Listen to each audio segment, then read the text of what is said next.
Intervyu bugun men bilan, meni oilam bilan, onamga sovg'a qilgan hovlilar bo'yicha aylanamiz, meni yangi xonadonim bo'yicha aylanamiz.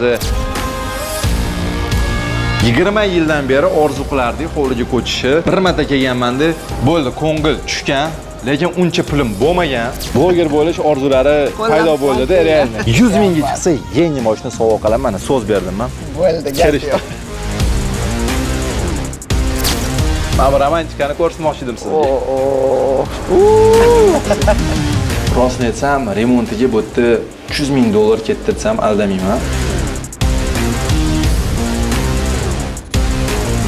Do'stlar, kerakli men video qilgandan keyin o'zim ham kelmadim. YouTube'ing, Instagram'ing orqali nimaga erishding deb so'rasanglar, bitta odamning hayotini qutqarib qoldik. 25 yoshda odamlarni yo'qotganman. Eslasam, yig'lagim keldi. Jadim mana. Do'stlar, mana eksklyuziv kadrlar. Kim bo'lam?